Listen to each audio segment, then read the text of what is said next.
blood, sweat, tears.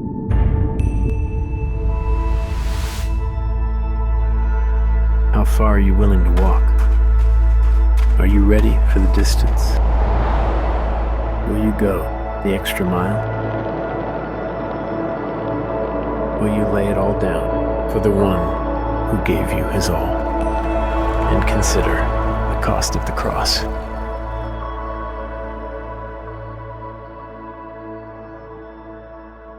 Magandang umaga sa ating lahat. We are still in our new series. Ang title po ng series natin ay Cost of the Cross. So bakit cost of the cross? May bayad ba yung cross? Yung ibig sabihin, di ba? Cost of the cross dahil, una, yung salvation po natin walang bayad. Libre siya. Ang nagbayad nun, at pwedeng magbayad nun ay walang iba kundi si Jesus lamang. He paid the penalty for our sins by dying on the cross. So let's not mistake the title na cost of the cross na, okay, I can pay for my salvation. No, we can't. Hindi po natin kayang bayaran yung kaligtasan natin. Only Jesus is the only person who can pay for the penalty of our sins. Not your good works. Hindi porket nagsisimba ka dito Sunday in, Sunday out, you can be saved. It's not like that. We have explained that sa ating series na Statement of Faith. Clear sa atin yun, tama ba? But the reason why we have this series, Cost of the Cross, this talks actually about discipleship. Cost of following Jesus. So among you here that you agree with me na hindi madaling maging Kristiyano. Tama ba? Kasi kung madaling maging Kristiyano, di ba? Hindi sana punong-puno tayo dito ngayon. Tama ba? Kung madaling maging Kristiyano, hindi sana. Di ba? Sobrang, mo yon, hindi natin pinag-uusapan yung problema. But in reality, being a Christian is not easy. It's hard to really follow Jesus Christ. That's why in this 4-week series, Cost of the Cross, our focus is to really pound. Ano ba talaga ibig sabihin to really follow Jesus? Even though mahirap, itutuloy ko to. Even though mahirap, hindi ko bibitawan to. Why? Because saan tayo pupunta kung hindi kay Jesus lamang? Jesus, He is the way, the truth, and the life. Where shall I go kung hindi sa Kanya? That's why, even though this is not easy, I will still follow Jesus. Because last series natin, pinag-usapan natin yung love, di ba? Sobrang dali. Kaya lang mahirap pa din. Kasi sinabi doon, love your enemy. Ay, wag na lang. Di ba? Pero gusto natin, love ka ni Lord unconditionally. Ay, sige, gusto ko yan. Praise the Lord. Hallelujah. Pero love your enemy. Ay, ikaw na lang, pastor. Di ba?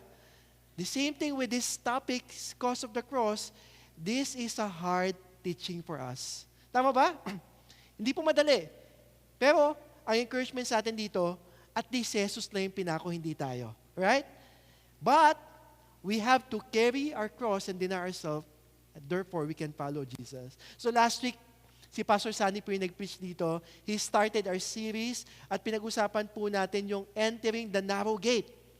So, pinapapili po na Jesus ang mga tao, mamili ka, narrow gate or wide gate. Nagbigay si Jesus ng choices, pero kagandahan doon, nagbigay din siya ng tip. Sabi niya, piliin mo yung narrow gate. Mahirap to, pero nandito yung buhay. Sa wide gate, nandyan yung madaling bagay, madaling mga dapat gawin, kaya lang, that will lead to destruction. And I do hope na yung last week na pinag-usapan natin about narrow gate helps us to really identify ano yung dapat nating piliin. Because in reality, madami po tayong pipiliin sa mundong ito. In fact, pagising pa lang sa umaga kanina. Pagising pa lang kanina umaga, di ba? Dalawa na yung tubig ko dito. Kanina pagising pa lang sa umaga, may option ka either pipindutin mo yung alarm clock, snooze, or stop. Malamang, nag-stop ka kasi nandito ka ngayon, di ba? Kaya in-stop mo yung alarm. Sa pagising pa lang, may mga choices na. Halos sa buong buhay natin, we have to choose. That's why I like the main point of Pastor Sunny last week. Sabi niya doon, true discipleship is making deliberate choices, living a testimony, and standing firm through obedience. Today, we will talk about forsaking all competing priorities. Sino dito madami kayong priorities sa buhay nyo? Tama, konti lang. Yung iba talaga, walang priorities. Lahat tayo, di ba? We have priorities in life. Pero pag-usapan natin dito, forsaking all competing priorities. Ay, grabe. Di ba? Eto na to, mahirap na tong teaching na to. So, pwede na tayong umuwi. Again, madami pong teaching si Jesus na hindi madali. We all know, no, sinabi ni Jesus, unless you drink my blood and eat my flesh, akala nila cannibal. Kailangan maging cannibal para sumunod kay Jesus. Marami po nag-alisan. Only the disciples stayed. And if we will read the New Testament, there's so many hard teachings of Jesus, and this is one of it. So speaking of priorities, no, if you will type sa Google, top 5 priorities in people's lives, ito po yung makikita natin. Health, family relationships, financial stability, sana all, no? Di ba? Work, career satisfaction, friendships, and social connections. Kung titingnan nyo dito, asan si God? At yung health, ito yung nag-represent ng self-care. Dapat ako muna. Me, myself, and I, dapat intindihin mo ko. Pag di mo ko inintindi, di ba? Hateful ka. Di ba? Pag di mo ko inintindi, takot ka or meaning hindi mo ko nirespeto. Wait. Ito ba talaga yung ating pamumuhay bilang isang Kristiyano? Ito ba talaga yung priorities natin? But thankful because this is not how Christians should prioritize things in their lives. Ito yung priority ng mga tao sa mundo ngayon. Pero tayo, ano ba yung priorities natin? Natanong nyo na ba yun? Alam ko meron kayong mga listahan, mga pinaplano ng priorities. Sabi nga nila, di ba? Kumbaga ikaw, pinaprioritize mo yung schedule mo. Tama ba? Do you prioritize your schedule? But I heard this from someone, sabi niya, you have to schedule your priority. Because again, we can prioritize our schedule. Ang tanong, priority mo ba yung nakaschedule na doon? Kaya ang sinasabi nila, dapat yung priority mo naka-calendar na or else somebody will put a calendar for you. Kaya sana itong linggo na to, no, nakalagay na yung priorities niyo or else hindi mo alam kung anong gagawin mo. Going back, ano ba yung priorities natin? So life is all about making choices. And lahat ng pinipili natin, alam nyo ba, yung pinili mo ngayon, you will reap the benefit of it tomorrow. Right? Whether good or bad, the consequence of what you have, yung pinili mo, you will reap the benefit of that. And bilang Kristiyano, no, sana nung tinanggap natin si Jesus, hindi natin inisip na, okay, Kristiyano na ako, okay na lahat. Kristiyano na ako, I can do all things. Tinanggal yung through Christ. I can do all things. Pwede ko nang gawin yung mga bagay na to kasi saved na ako eh. And some people, they think that Christianity is just a cheap religion. Some people, I don't know if you have heard about this, easy believism. Lagyan nyo lang ng easy yung believe. Some people believe this, that pag yung easy believism, faith is more than just words. Hindi ko kailangan humingi ng tawad. Hindi ko kailangan ng discipleship. Hindi ko kailangan ng small group. At alam ko lang, love ako ni God, pero pagdating doon sa holiness and discipline, ayoko niyan. Nakadinig na ba kayo ng ganon? Right? And nakakatakot yung ganon because again, that's not what the Bible is saying about Christianity. And for them, kapag nagkasala sila at hindi sila nakapag-pray ng Lord's Prayer, they have this false security na kailangan gumawa sila ng mabuti para maligtas sila. Yung ibang tao naman, they don't have to do anything but thinking na, mahal naman ako ni Jesus eh. If mahal ako ni Jesus, walang impyerno. Nakakatakot yun. And also for us, Christianity is not a convenient religion. Why? Because for us, following Christ means full surrender. Lahat po ba tayo na nag-full surrender na kay Jesus? At totoo lang po, mahirap mag-full surrender, tama ba? Ang hirap. Lagi ko nga binabanggit dito, di ba? Pagdating sa pagtanggap kay Jesus at pagiging ligtas, sige, go ako dyan. Pero when it comes to forgiving other, wag na lang muna. It's really hard to surrender to Jesus. Some people also gusto nila yung preaching na watered down yung gospel. Na kapag sinabing gospel, basta mahalaga, ako lang maliligtas, I don't have to share the gospel to others. Basta mahalaga, nagsisimba ako, nag-worship ako, yung sinabi doon sa Matthew 28:19, therefore go and make disciples, I don't have to do that. But for us, Jesus already paid the penalty of our sins. That's why our salvation is free. Sabi nyo nga, libre. Salvation is free. Sa mundo, wala nang libre. Kahit itong tubig na to, binili po ito, may bayad ito. But the only free in this world is salvation. But take note, following Jesus is costly. Following Jesus is costly, but it is worth it. Do you agree with me? So my question before we read God's Word, are we willing to let go of what we value most to follow Jesus? What are we ready to surrender for the sake of Jesus? Can we all stand up to read God's Word, to honor the reading of God's Word? We will read from Mark 10, verses 28 to 31. Sabay-sabay po nating basahin. 1, 2, 3, go. Peter began to say to him, "See, we have left everything and followed you." Jesus said, "Truly I say to you, there is no one who has left house or brothers or sisters or mother or father or children or lands for my sake and for the gospel, who will not receive 100-fold now in this time, houses and brothers and sisters and mothers and children and lands with persecutions, and in the age to come, eternal life. But many who are first will be last, and the last will be first." Let's all pray. Lord, thank you for the reading of your word. Salamat, Panginoon, that the Holy Spirit is with us to help us, not just to understand, but help us to apply it in our lives. Lord, your word is our very foundation, God. Na lahat ng gagawin namin, Panginoon, should be aligned with your word. And Lord, I pray, God, we pray that today, Lord, yung matututunan namin, Panginoon, naway hindi lamang po lumabas sa kabilang tenga namin, but Lord, it will penetrate our hearts and will cause us to be transformed. In Jesus' name we pray, amen and amen. You may now be seated. So yung background ng pinag-usapan natin, that is from the book of Mark, also known as John Mark. So pag may binabanggit na John, especially sa Acts, hindi po to si Apostle, this is also John Mark. According to some scholars, si John Mark or si Mark, yung nanay niya yung may-ari daw kung saan nagagather sila Jesus palagi. Yung sa Last Supper, sa upper room. So medyo mayaman sila Mark. And makikita natin dito, even nung time ng Pentecost kung saan nag-appear yung Holy Spirit sa mga disciples, they believe that ito yung bahay ni John Mark. And so that we would understand lang, si John Mark, hindi siya part nung 12 apostles or 12 disciples. But he's one of who wrote the 4 Gospels, si Mark, kasi nakita niya kung paano si Jesus through the apostles. So sinulat niya ito. Actually, isa siya sa mga parang ghostwriter ni Peter. And some trivia also, if you know Barnabas sa book of Acts, so may time na magkasama si Paul, si Barnabas, at si John Mark. Pero, nung time na bumalik na sila, Paul, tsaka si Barnabas sa kanilang missions just to spread the gospel to the Gentiles, nagkaroon ng tension si Paul tsaka si Barnabas.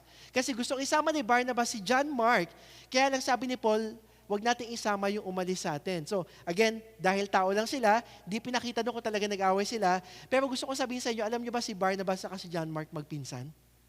Alam nyo ba yon? Nasa Colossians 4:10, basahin nyo. So, ba't ko ito sinasabi? So that magkaroon tayo ng idea, ano ba itong binabasa nating Book of Mark? So, etong context na binasa natin, nangyari to nung nagtiteach si Jesus about discipleship, sacrifice, and reward. So, si Peter nagsalita siya, "Lord, iniwan namin lahat." Pero bago to, tinuturuan ni Jesus ang mga disciples niya, tsaka mga nakikinig sa kanya about discipleship, sacrifice, and reward. So, ito yung pag-uusapan natin ngayong umagang ito. So, that's the story dun sa text na binasa natin. Nalala niyo yung rich young ruler na kausap ni Jesus? Nalapitan ng rich young ruler si Jesus, "Jesus, what must I do to inherit eternal life?" So, ito yung verse, bago yung verse na binasa natin kanina. So, let me read it to you. Mark 10:17-22. "And as he was setting out on his journey, a man ran up and knelt before him and asked him, 'Good teacher, what must I do to inherit eternal life?' And Jesus said to him, 'Why do you call me good? No one is good except God alone. You know the commandments? Do not murder, do not commit adultery, do not steal, do not bear false witness, do not defraud, honor your father and mother.' And he said to him, 'Teacher, all this I have kept from my youth.' Hindi ko alam kung mayabang siya dito, no? Di ba? Imagine, kausap mo si Jesus, tinanong ka, ginawa mo na ba ito lahat? Sasabihin mo, yes naman, ginawa ko ito lahat. Hindi ko yata kaya yon. Kasi nagpe-fail ako dito. So continue.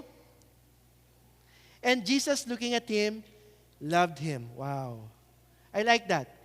Kung ako si Jesus, grabe talaga ba? Nagsisinungaling kaya ata kung ginawa. Pero sabi dito, Jesus looking at him, loved him. And said to him, you lack one thing. Go sell all that you have and give to the poor, and you will have treasure in heaven. And come, follow me. 22, disheartened by the saying, he went away sorrowful, for he had great possessions. Forsaking all competing priorities. Rich young ruler, we can conclude na mayaman siya, but one thing is lacking, a living faith in God. Hindi sinasabi dito pag mayaman ka, hindi ka mapupunta ng langit But since God can see the hearts of men, the problem of this rich young ruler is that hindi problema niya yung pera. Definitely, dami nga siyang pera But his problem is that he had a misplaced trust. Diyos niya yung pera. Kaya nga sabi doon, di ba? Kumbaga, ang pinaka-opposite ng love of God is love of money. Money is good. Actually, it's neutral. But if you love money, definitely you cannot love God at the same time because you cannot serve both God and money. And money was his God, this rich young ruler. Probably he's worshiping the money. Hindi man sinasabing worship niya. Pero imagine, kung iniwan niya lang yung kanyang kayamanan sa sinabi ni Jesus, baka siya yung naging 13th disciples. Do you agree with me? Kasi alis daw si Judas kaya magiging 12 siya. Kidding aside, ang point doon, alam natin, habang nagbabasa tayo nito, yung puso niya, more than obeying the scriptures, the law, he cannot separate himself from his wealth. He walks away sorrowful because he is unwilling to part with his possession. Wealth robbed him of God's greatest blessing, which is eternal life. Tayo dito, nung tinanggap natin si Jesus, no one told us, benta mo yung lupa mo, iwanan mo yung trabaho mo, because this is not the context of that, right? But the reason why we can say, Lord, I give you my everything, because we know that Jesus is worth it, right? He is worth it. Worth it siya ng ating pagsamba, ng ating papuri. So the rich young ruler followed every rule, yet his unwillingness to give up his wealth revealed his true priority. Mga kapatid, alam po ng Diyos yung puso po natin. Wala tayong pwedeng itago sa Kanya. Doesn't mean na nagsisimba ka every Sunday. Doesn't mean na nagbibigay ka ng tithes and offering. Siya na yung priority mo sa puso mo. But I do hope that pag binuksan ng Panginoon yung puso natin, makita po ng Panginoon si Jesus dito sa buhay po natin. Right? Because faith is not just about following rules.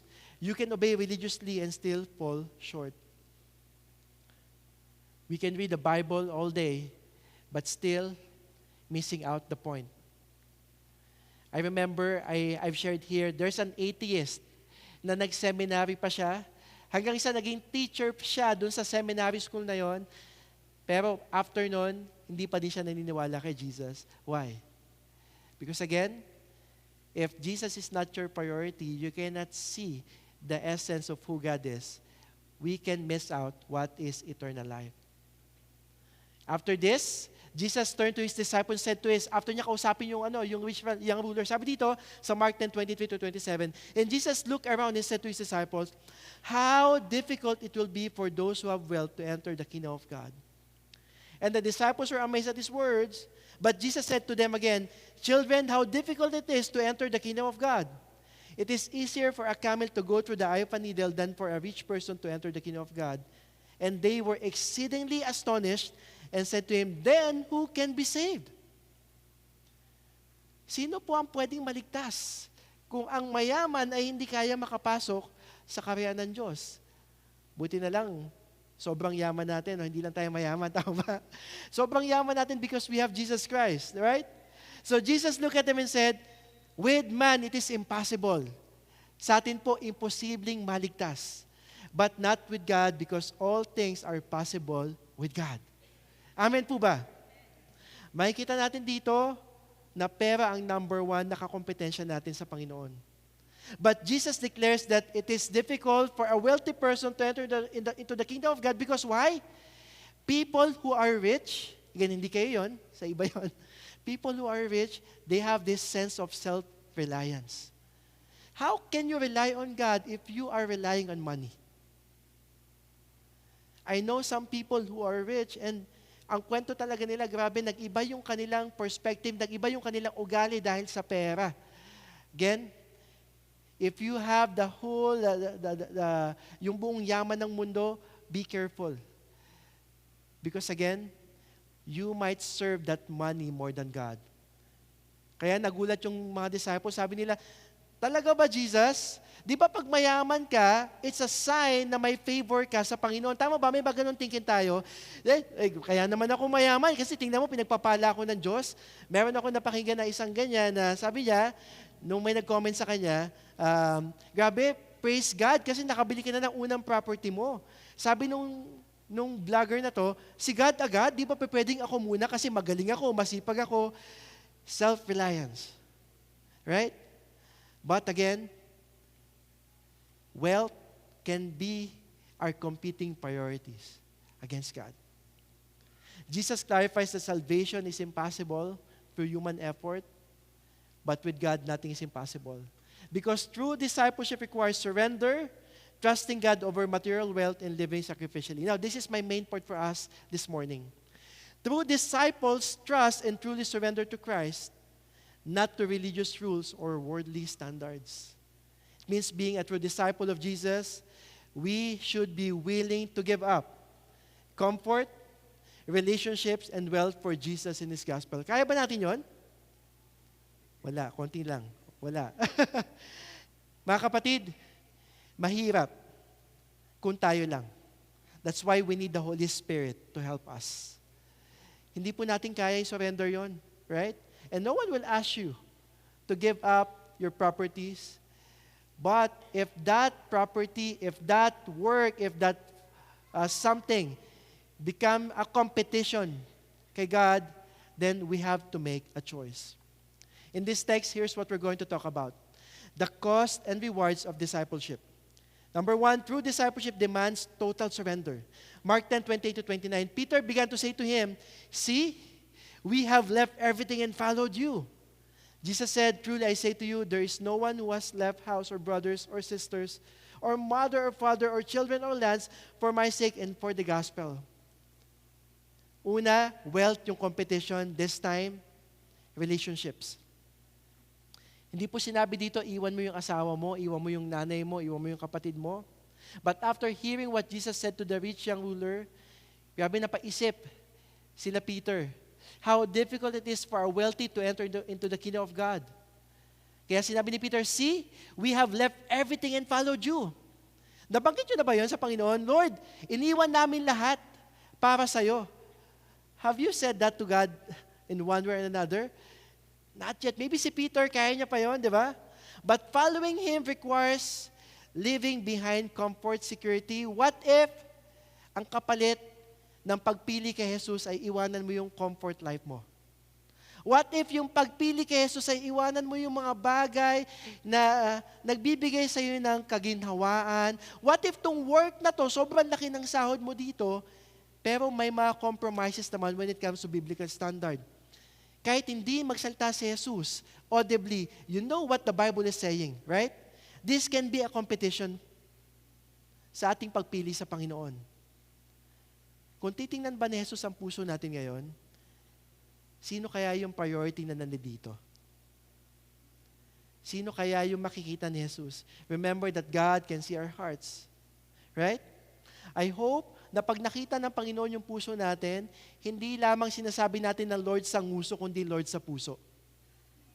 Tama ba? When we say we have given up to follow Jesus, have we really left everything? Because again, if Jesus is our Lord of all, then He should be the Lord of our lives as well. Meaning giving up earthly possessions, earthly relationships, earthly status and security for Jesus. May nakita na ba kayo ng ganon? I guess, habang binabanggit natin before, even in the last preaching, no, when it comes to world missions, I just want to share to you one of my friends in church. Right now, she is in Vietnam, Ho Chi Minh. Please don't take fake pictures and post it sa online. Robs has been friend of ours ng wife ko for more than 10 years. Siya po ay isa sa close family na nila Pastor Jun de Vierte. And noong 2016, I was given a privilege to go to Ho Chi Minh to lead a 10 days mission trip. Kasama ko po doon si Robs. Nung aming pagstay doon, she fell in love with the culture and with the people. And ginawa namin yung dapat gawin doon. Pagbalik namin dito, she felt that God called her to be a cross-cultural missionary. You know what? 2020, pandemic to, nagpunta po siya sa Ho Chi Minh after ng kanyang mga trainings, and right now, she's one of our campus missionaries in Every Nation, Ho Chi Minh, Vietnam. Why? Iniwan ba niya yung kanyang nanay? May nanay niya dito? Iniwan niya ba sila, Pastor June? Sa tingin ng mundo, ba't mo ito ginagawa? Ang ganda-ganda ng trabaho mo dito. Ba't mo iniwan yung pamilya mo, yung nanay mo, nag-iisa na lang dito, iniwan mo pa? You know what? Sa tingin ng mundo, iniwan. Pero, yung nanay niya, sold out sa calling ng anak niya. Every 2 years, umuwi po si Robs dito. Actually, nagbakasyon sila ng nanay niya sa Vietnam. Mukha bang iniwan? Mukha bang pinabayaan? No. But Robs, alam niya yung kanyang priority. Hindi niya kailangan yung tipong in-neglect yung kanyang magulang. Pero, good thing, sold out yung kanyang nanay sa calling ni Robs. Sa calling ni God kay Robs. What's my point here? Comfortable siya dito sa Pilipinas. May pamilya siya dito, pero for the sake of the gospel, for the sake of the calling. Yung priorities niya, ang nilagay niya doon, number 1, si Jesus Christ. Number 1, yung calling ni God para sa kanya. Tama ba? I also mentioned some of the people that I know without names. I know a successful surgeon here in the Philippines. Iniwan niya kanyang high-paying job to be a cross-cultural missionary in Cambodia. Surgeon, alam mo kung magkano kumita yon, tama ba? Pero iniwan niya yon. Bakit? Kung titingnan ng mundo, nababaliw ka ba? Doktor ka, paano yung pinag-aralan mo tapos magiging misyonaryo ka dyan? Right? There's also a young woman that I know, pinalaki siya sa isang non-Christian family, pero nung nakakilala siya Panginoon, grabe on fire siya. Kahit ayaw ng pamilya niya na pumunta ng church at maging active sa church, pinili niya pa din na sundin ng Panginoon in a respectful way. Tayo ba, kapag may pumipigil sa atin na pumunta ng simbahan, pag may pumipigil sa atin sa ginagawa natin para sa Panginoon, sino bang masusunod? Yung mga tao sa paligid natin o ang Panginoon sa buhay natin? Another one, may isang kilalang couple, binenta nila yung bahay nila para tumira sa probinsya at magtayo ng church doon. Kaya nyo bang gawin yun, Doc Felix? Hindi kayo yun, okay? Point ko doon, not saying na gawin nyo yun, pero there are people na sold out sila sa calling ni God sa buhay nila. Bakit? Kasi priority nila si Jesus. Right? Lastly, a believer donates land. Binenta niya yung kanyang lupa to support a ministry work more than personal gain. At madami pa pong iba. Right now, is there anything that we value more than our relationship with God? Meron bang pinapatanggal si Lord sa buhay mo ngayon na tingin niya nalalagpasan na si Jesus sa buhay mo? Meron bang ibang priority sa buhay mo ngayon na napupunta na lang si Jesus sa ilalim kasi eto na yung number 1? Could be relationships, work, family. What else? Studies? I don't know about you. Are we willing to give up those priorities and make our Jesus Christ to be our priorities? Second, there you go. God's rewards outweigh earthly sacrifices.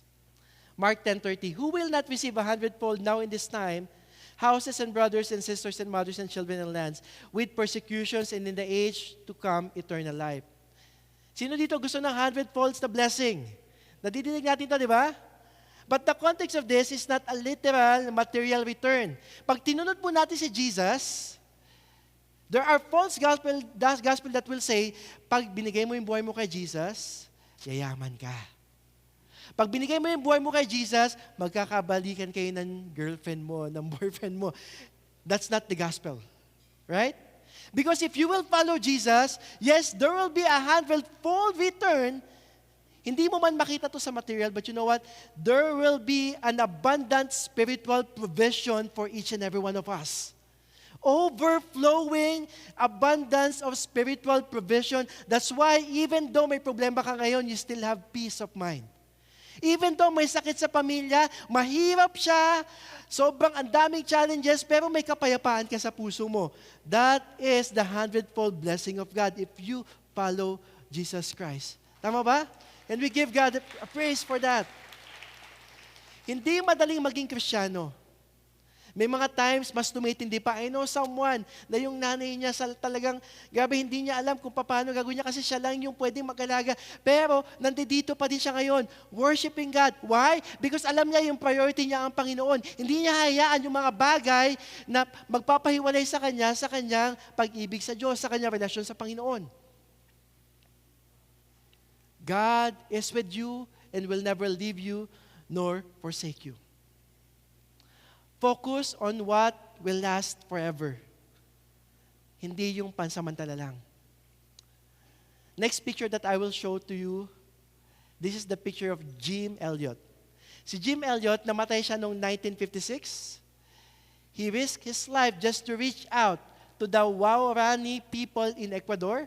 So, i-reach out na itong mga tribes na to, kaya lang, pagpunta nila kasama ng mga kasama niya, sinibat sila hanggang sa namatay siya. He traded his comfort for these people. Pero this is something surprising. Yung asawa niya po, tsaka yung anak niya, tsaka yung mga kamag-anak ng mga kasama niyang lalaki, pumunta sa Ecuador, Maurani. Instead na gumante, they shared the gospel and even went to the same tribe who killed her husband, si Elizabeth Elliot. He shared the gospel to this Maurani tribe and some of them received the Lord Jesus Christ and became a Christian. Amen. Paano nagawa ni Jim Elliot yun? Sige, palakpakan po natin si Lord. Jim Elliot was able to do that. Why? Because Jesus is his priority. Again, hindi po lahat tayo called to become like Jim Elliot. Unless sabihin sa iyo ni Lord audibly, di ba, Chris, iwan mo yung pamilya mo, di ba? It's not like that. But unless God will tell you audibly, but my point here is this, si Jesus ba yung priority ng buhay mo ngayon?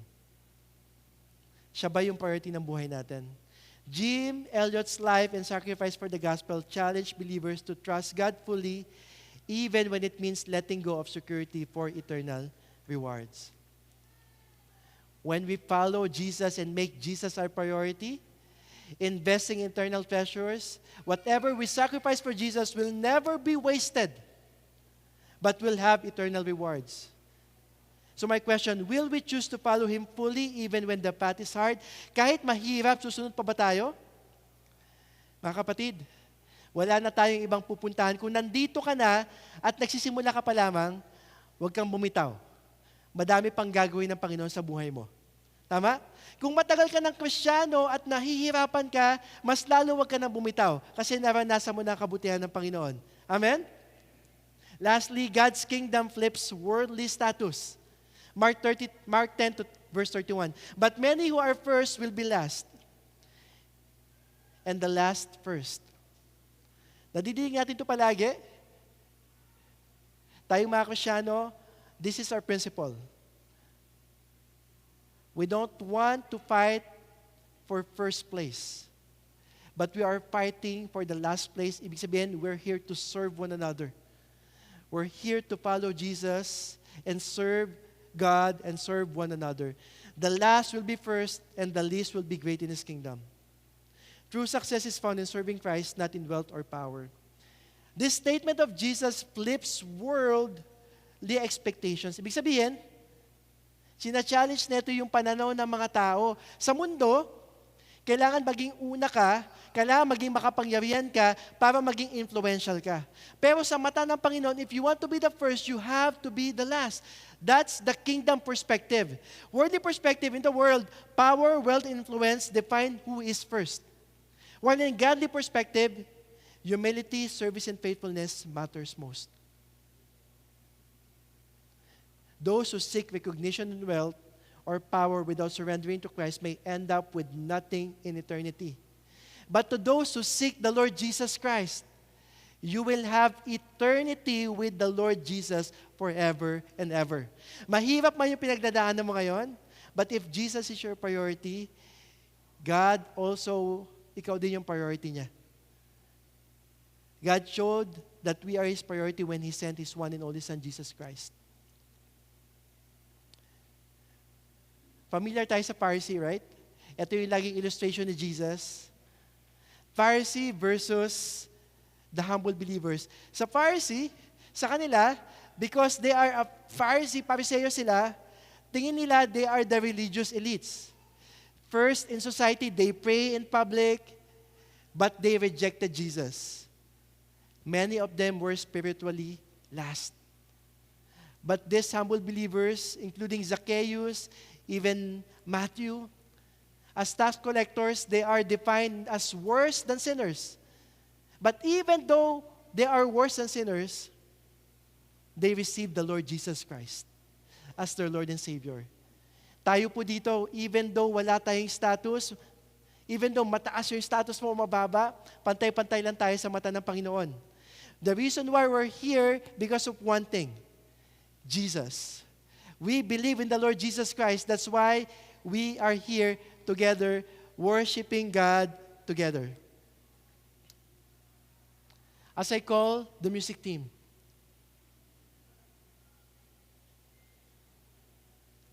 forsaking all competing priorities means letting go of anything that takes God's rightful place in our lives. Yung priorities po sa buhay natin, pag hindi po si Jesus yung nakalagay dito, whether you like it or not, because God loves you, tatanggalin niya yan sa buhay mo. Kaya may mga times na masakit, bakit ako nawalan ng trabaho? Hindi mo man alam ang sagot, maybe kasi kung ikaw na yung magde-decide, hindi ka alis dyan. Kahit may mga compromises na dyan. Bakit ganito nangyari sa buhay ko? Minsan di natin alam ang sagot, pero as we pray, later on in our life, malalaman natin, Lord, buti na lang. Kaya pala siya nangyari because gusto mong itingin, i-turn yung mukha ko, yung mata ko towards you because I'm starting to focus my eyes on other things. God's rightful place in our lives should be in our heart. But before we can truly forsake the other competing priorities, let's take a look at what priority means. Priority, the word priority comes from the Latin word prior, which means first and before. Ibig sabihin, yung priority nung na-coin siya as English word nung 14th century, ang ibig sabihin niya is the state of being earlier or first in importance. Ibig sabihin, singular, wala nang iba. Sa panahon natin ngayon, naging plural siya. Anong priority? Anong priority? I have priorities. Pero the original translation of that word is singular. Ibig sabihin, walang kapares, nag-iisa lang, siya lang. Nasanay tayo when it comes to priorities. Tayo bilang Kristyano, number 1 si God, sunod family, work, ministry, and then relationships. These are our priorities, where in fact, dapat isa lang, si God lang. Sige, sabihin natin, ginagamit natin ito, si God, family, then work, ministry, friends. What if, kapag nandun ka na sa family mo, dahil hindi si God yung overall centrality ng priorities natin, minsan nagiging excuse natin yung family, ay, tsaka na ako magsiserve kasi kailangan ako ng family ko. Ay, tsaka na ako pupunta ng church, magbi-victory group kasi kailangan ako ng family ko. Many times, we make our families as our excuse or the ministry as our excuse. But I would like us to know that Jesus Christ is not just the number one. But Jesus Christ should be number one in everything that we have. Should be the central in everything that we have. That's why Jesus said in Matthew 6:33, "Seek first the kingdom of God and His righteousness, and all these things will be added to you." Jesus defined what priority is. Seek first the kingdom of God and His righteousness, and all these things will be added unto us. Kapag inuna po natin si Jesus, yung mga bagay na mahalaga sa iyo, isusunod po ng Panginoon yan. Kapag inuna po natin si God, yung mga bagay na akala mo, napapabayaan mo, hindi mo alam, si Lord may ginagawa siya. Sa work mo, sa family mo, sa pag-aaral mo, sa plano mo. That's why priority should not be a list. But everything else is central to God. Nasa gitna po si Jesus, si God. Family, nandun si God. Ministry, nandun si God. Sa work, nandun si God. Sa possession ko, nandun si God. Para hindi siya palagi tipong, excuse siya na, dahil yung family ko, kailangan nila nandun ako, iwanan ko muna si God. It's not like that. God should be the central in everything. Should be the central of our everything. Jesus is not saying, talikuran mo yung pamilya mo. Jesus is not saying, iwanan mo yung trabaho mo. But Jesus is saying, prioritize Him and the gospel. So how should we prioritize? Number one, we have to redefine our purpose. Yes, purpose. If you are a business people, para saan yung negosyo mo? Kay Lord ba o pansarili lang? If you are working, why are you working? Just to earn money or to share the gospel? In your relationships, si Jesus ba talaga yung center na relationships na yan? If si Jesus yung center na relationship na yan, why not show it by loving, by forgiving?